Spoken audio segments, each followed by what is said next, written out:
Welcome to Speak Out, Stand Out by Green Communications, where we're learning how to help our kids become better communicators. We believe our voices are the strongest asset we have, and our mission is to empower the next generation to use their voices to make a difference in the world around them. Whether you are a parent, an educator, or are just invested in today's youth, we hope this podcast will help you build confidence in our future, one voice at a time.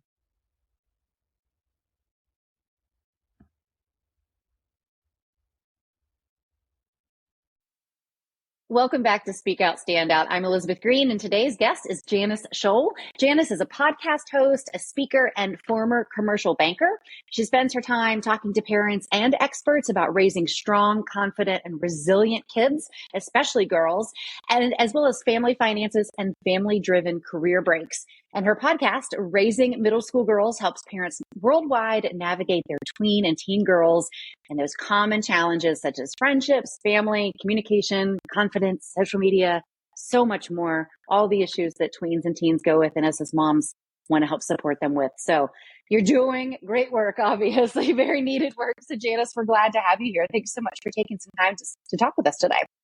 Thank you so much for having me to talk about a really important topic that I promise is going to be a great conversation, but most people don't want to have. Exactly. And that's what I was thinking, looking at your bio, you could talk about so many different things.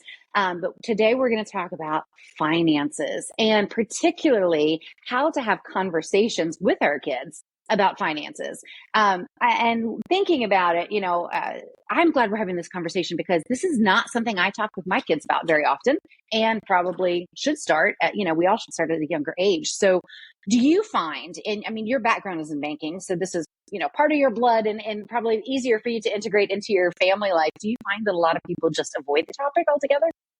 Absolutely. It is really easy to avoid the topic. And even when we do talk about it with our families and with our kids in particular, it's usually reactionary to something they've asked for, right? Like we've all been in a store and our kids asking for something that's too expensive. And maybe it's like in an emotionally charged way. We say, no, we can't buy that right now. Of course we can't have it. Like, they ask for a swimming pool. No, we don't have the money for that. But we're not extending the conversation to give them any guidance on what we mean by we don't have any money for that or we can't buy that at this time. And so I really want to equip families to be able to have healthy conversations about money and make it less emotionally charged and a tool that actually works for families. Because what happens is when we try to avoid the money issue, when we don't talk to our kids about money, and frankly, we don't talk to our spouses about money proactively as much as we should, then our avoidance of the money makes everything about the money. When we plan for money and we use it as a tool proactively, then we can actually think less about money, which is really the ultimate goal, right? We don't want money to run our families. Right, absolutely. But it does seem like you either, I would be willing to bet even people with way more money than they would ever need in the world still think about it a whole lot, right? It can easily dominate our thoughts. And when we're just internalizing that and not talking about it, it can definitely take over make it a very stressful thing. Well, because it's a part of every decision we make, and especially as families. When we have kids and, my kids are upper elementary and middle school age right now, and kids are expensive and they just get more expensive. And then we start thinking about the college years and whether we're planning to help our kids support their academic endeavors or not after high school. There are so many financial decisions. And so it really, at every income level, there is a discussion to be had about finances. And so what does this look like? Because obviously we don't want to transfer over worry or fears. We don't want our children to think that we're worried that we don't have enough money to pay the bills or something like that, right? So what kind of conversations are you talking about? When do we start talking about it and what do we talk about? Yeah, we start as early as kids can understand the concept of money. They shop with us. Our little kids go to the grocery store with us, or, for those of us who have it delivered to our front door these days, right? They see things coming in. They understand that we get goods, and allowing children at a young age to understand that the family earns income in certain ways, which is money that can be used to purchase the things that we need. Just the concept of how money works is really the foundation. And you can have that at a very young age. And I like that you mentioned that we want to make sure that our kids aren't fearful or worried, and it needs to be age appropriate. And our kids, like a lot of us, we don't want our kids to go without the things that we maybe didn't have when we were kids, and we're afraid that they're going to be worried. But our kids are making decisions and kind of categorizing things in their brains regardless of whether we tell them or not. So the most important message I want parents to understand, and moms in particular, because and that includes me, we are the ones who often are teaching our kids on a daily basis, even more than the fathers are at times. And yet we're more uncomfortable talking about finances with our kids. So they're just not getting it. But whether you choose to talk to your child about money or not, they are learning from you about money. They are picking up, they are making assumptions. They are in a position to figure it out. And then what happens is most of us don't talk about it. And the first time that we do talk about it is when we move in with a significant other. And then we realize that the way our family was handling money is different than somebody else's family. And so this thing that like, we just did it this way, and this is the way it is, there's no other option. Now you're presented with this other person who handles their finances different. Wait a minute, you do this to balance your account. Wait a minute, you don't charge everything on your credit card. Now you're figuring out how to do things when we could have been teaching them the whole childhood, the whole path along.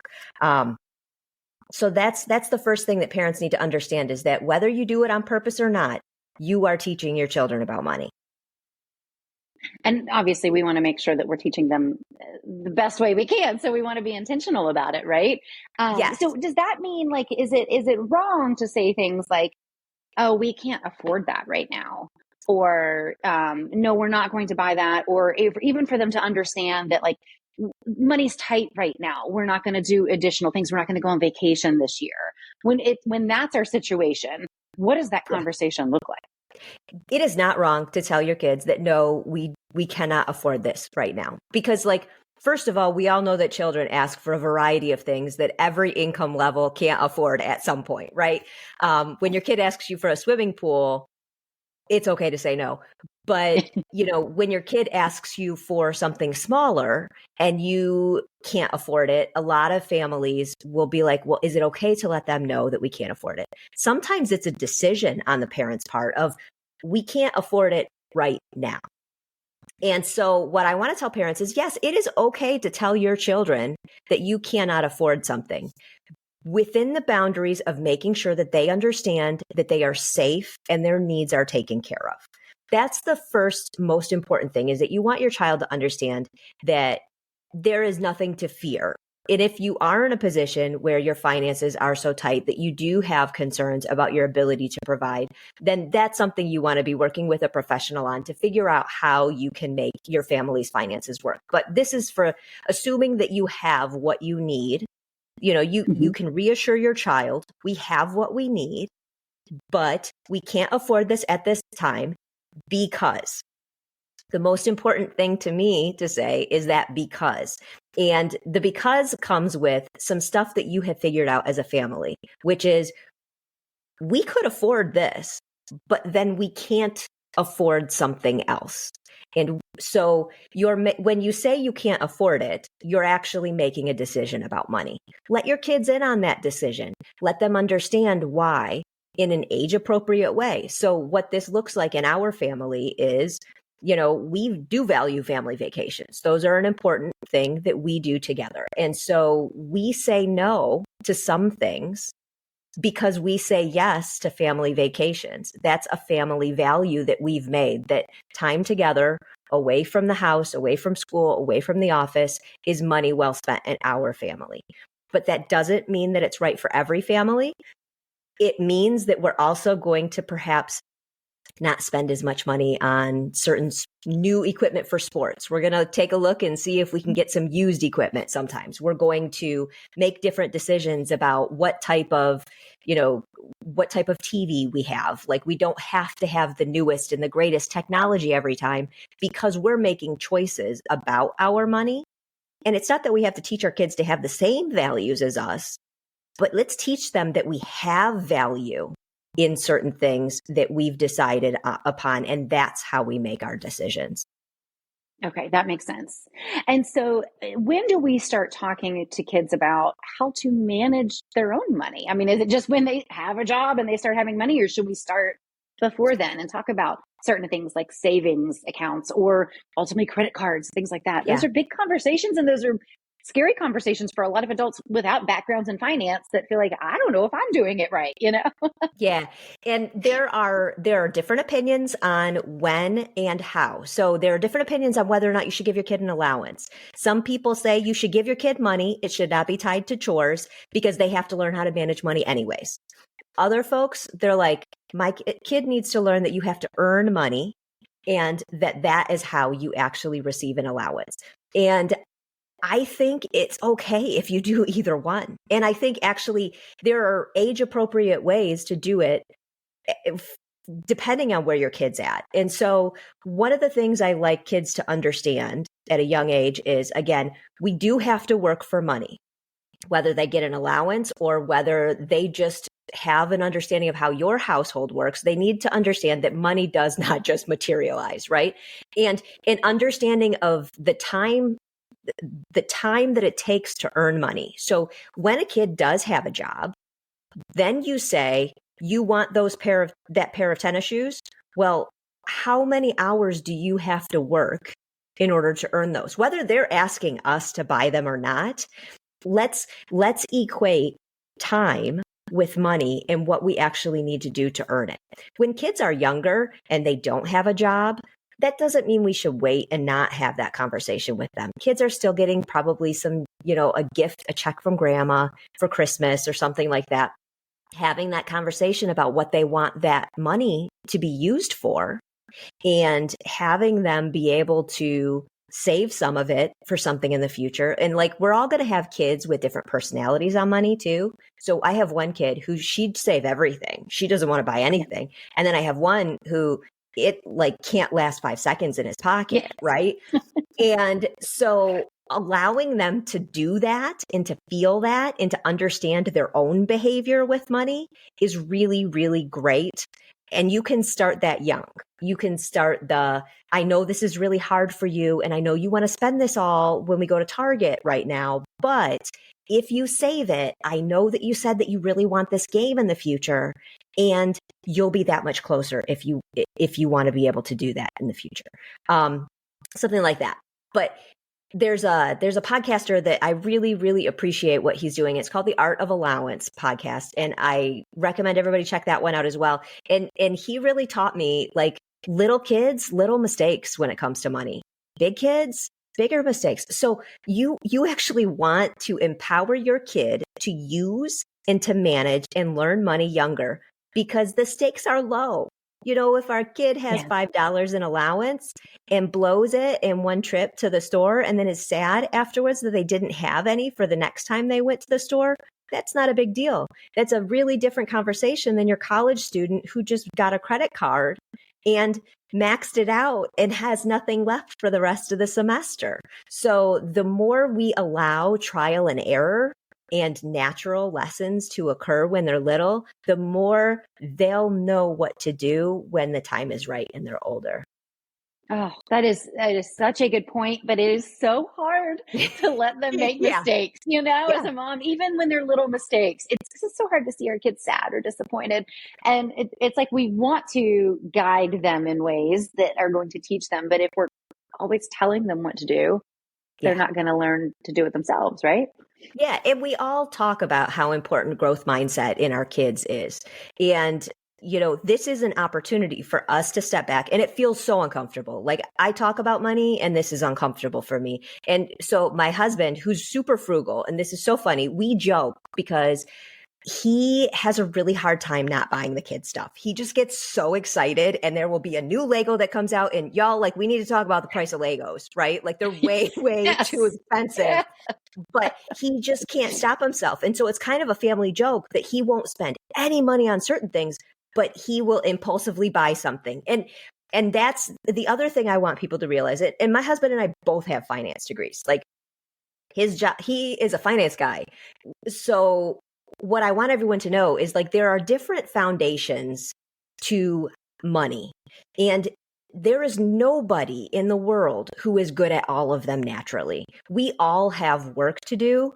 And so when you feel uncomfortable, whether it's saying no, whether it's saying yes, whether it's about how much you're able to earn in the future, like, your discomfort might be different than the next person, but we all have it. And that's the internal work that we have to do as parents to be able to support our kids. And that's our opportunity to demonstrate our growth mindset and model that for our kids. Yeah. Yeah. What about, and I know you've talked about this, about the importance of, this is just having the conversations with our kids, but let's say that our child has a best friend that is in a very different financial situation than us, either much better off or much worse off. Our kids are going to be aware of that in some ways, right? But how do we talk to them about why that is, and then appropriate or inappropriate things to say to their friend about it, regardless of which way it goes, right? Yeah, absolutely. And we've been on both sides of that, right? We've had kids' friends who have significantly more than us, and we've had friends where they have not had as much as us. And the first lesson that we try to teach our kids with everything is money does not represent any form of value of that person, right? There are people who are smart and worthy and all of the good things who may not have as much. And there are people who are way better off than we are financially. And in neither case is a value assigned to those people based on how much money they have. There are too many circumstances that kind of go together to represent the financial circumstances of one individual. And so I can't guarantee that my kids aren't going to say something that they shouldn't with other kids when it comes to money, but it's a matter of demonstrating that we value everyone at every income level and letting them see that hopefully they will pick that up. Now, let's talk about how that looks in, I don't know, a classroom setting. That could be, well, this person was supposed to bring a book to the gift exchange at school and they didn't bring it. And I can't believe they didn't bring this, Mom. And it's like, well, let's talk about all the different ways this child didn't bring this item to school. It could be that they forgot. It could be that their parent, they don't have control over this. Their parent could have forgotten. There could have been something else that came up. It doesn't even have to be a financial thing. And so just making sure that kids understand that many things go into things that look financial, but might not even be financial. Now, on a personal level, when somebody has more than you, wants versus needs. Okay. When your kid feels like their wants are needs, that's when it's tough. If you can teach your child to recognize that there are things that other people have that they want, but it is not a need.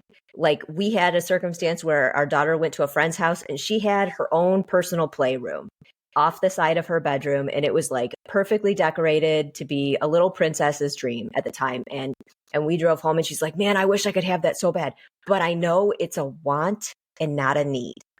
And sometimes we have wants, but if we don't feel whole and happy and confident in our family, then that want isn't even that important.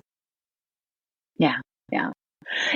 Do you come across a lot of when you talk to families about this, do you find that there's a lot of common misconceptions that kids have about money? Yeah. And I think, again, kids, with the absence of understanding, they will build a story for themselves. And so again, if you're not talking to your kids, then you're not even guiding that narrative that they're creating. But even when you are, and I'm going to give you an example, and it kind of goes right along with the first question that you were asking. We talk to our kids about money all the time. I mean, and we have kids, they understand at this age, middle school, they understand foreign exchange, they understand the stock market and investing. Like, they get it because we talk about it all the time. But when we first started talking about budgeting, and no, we can't spend the money on this because we choose to save for this other thing, our daughter really thought that we were not financially safe, that we were not secure in our finances. And she was concerned about it. And we had to have that conversation of like, no, honey, we have money. We're just choosing to invest in your college education. We want to help you with that. We think that's important. We're choosing to save for these other things. So like, you don't have to worry. We have these things taken care of. But so it's an easy misconception for kids to make that either we don't have enough or we have more than they realize. Yeah. Or that, again, it goes back to like, there's a deserving piece. There are many kids who think, well, I deserve this because I want it so badly. But the reality is, you don't just have to want something, you have to be able to earn something. And sometimes it's the right time and sometimes it's not the right time. What we also want to teach our kids with regards to earning is that sometimes the answer is no, not yet. You have the ability to earn money. And so we don't want our kids to feel like they deserve it and they should just get it today because they want it. But we also don't want to feel like, I don't deserve something as nice as that. Let's teach our kids to recognize that, hey, we can build a plan for how to get there. Yeah. And I love what you've talked about. Like, it kind of keeps coming back to the conversation of having these conversations. And you and I had in an earlier conversation, I was telling you about how when my son was so young, I would sometimes say at the store, oh no, we're not going to buy that. It's not on sale. And he internalized that as we were not able to buy it. The store was not selling it. That's the way he Yes. took it. And who knows how long he thought that, and one day it just kind of popped into my mind of when we were in the store and I realized, he thinks we literally can't get that, which honestly was kind of nice. It was an easy out in a lot of situations. But it's one of the things that we do is we say things and we expect that our kids understand what we mean. Yeah. But that is not always the case. It's often not the case. And so having that continued conversation about it is so crucial in building their understanding, right? Absolutely. And I have a story. I think this is just so funny, but there was a family that we knew and they would go to Disney World annually. They loved it. And they had their kids convinced, like they had said something when they were at the buffet at breakfast one time, that that's the only place you could get, I think it was Fruit Loops, right? Every kid's dream, Fruit Loops. And the kids thought that the only place in the world that had Fruit Loops was at Disney World. So they never even asked for it when they were anywhere else. Like, I don't know how they got through the grocery store, but really the kids were convinced that that's the only place that they could have it. So kids just they're funny little creatures and we don't always know how those wheels are turning. So that's why conversation is so important. And when your kids learn to talk about money, like teach them to talk about it when it's not uncomfortable. Often it is uncomfortable, but if they haven't even learned how to have a non-emotionally charged, normal conversation about money, how much harder is it going to be when one day they grow up and they have to talk about salary at their first job? How hard is it going to be to talk about the potential of loans in college? Like, there are so many times that this is going to be hard. Let's make it normal to talk about it, or to ask yourself, can I afford this right now?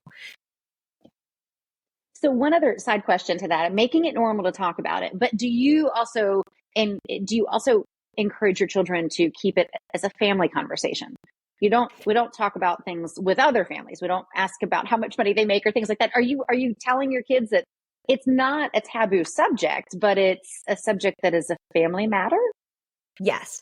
And And we do that for two reasons. One, because we don't want there to be a comparison factor, right? Like the goal of talking about money is to be able to empower your kids to make good decisions and use money as a tool for themselves.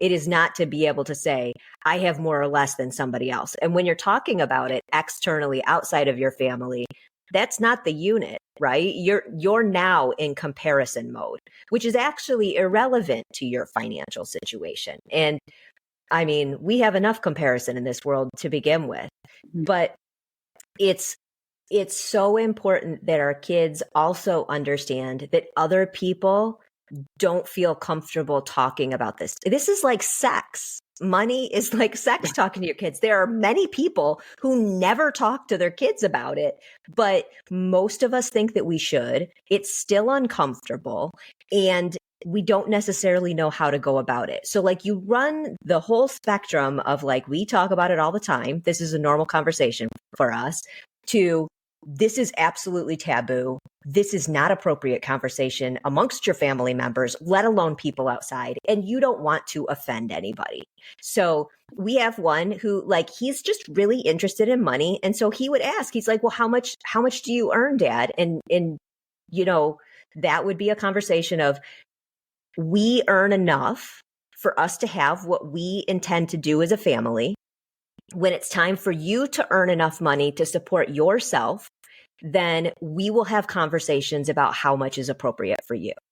It's acknowledging that, yes, we earn money, but it's not telling them a dollar amount. The dollar amount isn't really the important part. The decision-making process is the important part. And you know, whether you earn a lot or a little, you're putting a big responsibility on your kid when you give them that number, or when you're talking about how much somebody else makes, because we actually don't know their value system as an adult yet. We don't know how much they need in order to support their family at whatever, you know, inflation does in future years, 25 years down the road. So when we focus on the number, we are focusing on something that is probably comparable, is going to make them feel uncomfortable at some point, and might make other people feel uncomfortable. Yeah, that's great advice. And they also don't have any real comprehension at that age of how far or how little money goes, you know, how far it stretches or doesn't stretch. That's So why any putting number it in could sound time, astronomical to them that they don't no, understand. Well, why can't we go to Disney today?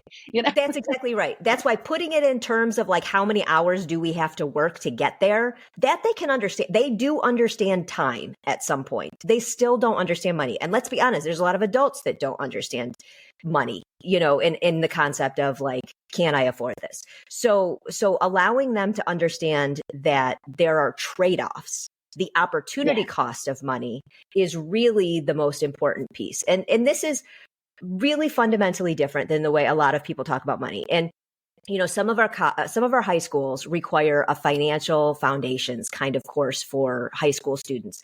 And they talk about things like how to calculate a mortgage and, you know, how to look at the financing of your car and things like that. But a mortgage isn't really relevant to our high school students yet. Our high school students are talking about different things, but they still understand wants and needs.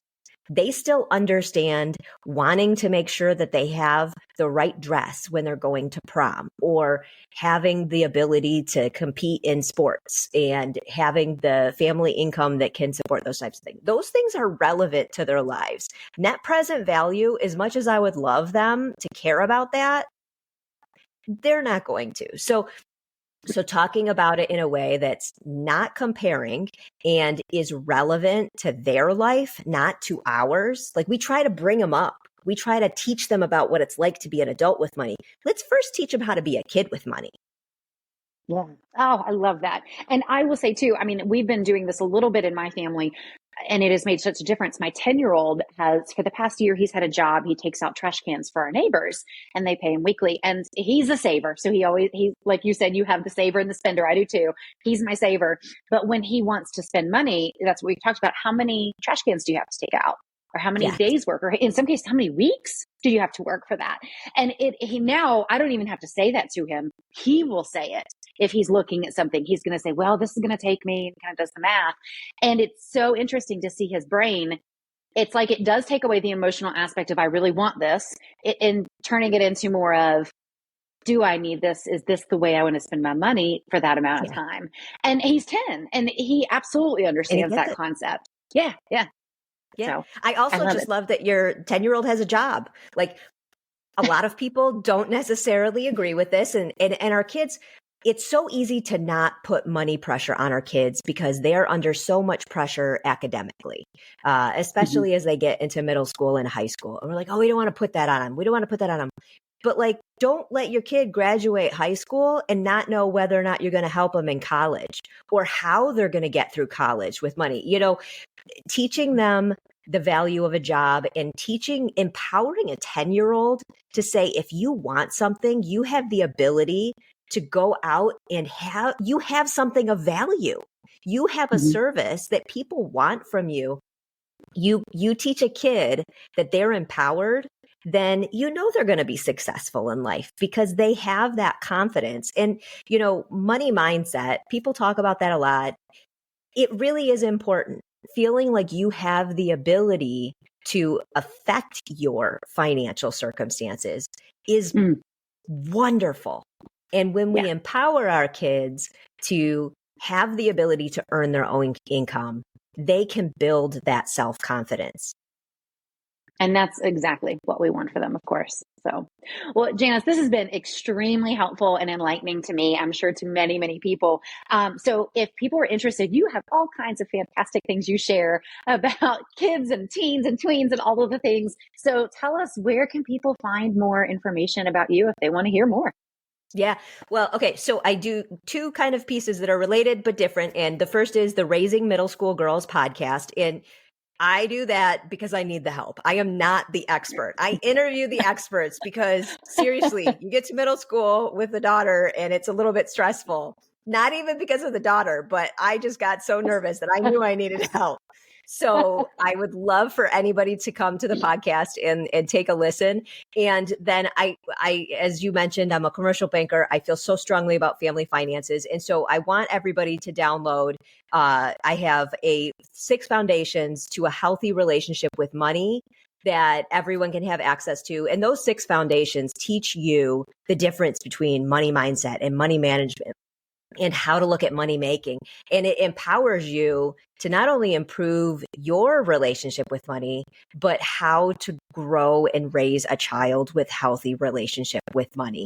And so that you can go to either visit me, Raising Middle School Girls, on Instagram and download it from the links in there, or you can go to the Raising Middle School Girls website as well, and that is available to you.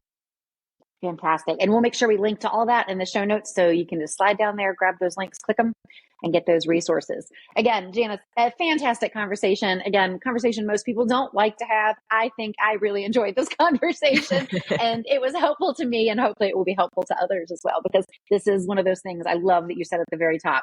Whether we talk about it or not, whether we are actively teaching them, they're learning about it. So we want to be, in control of that.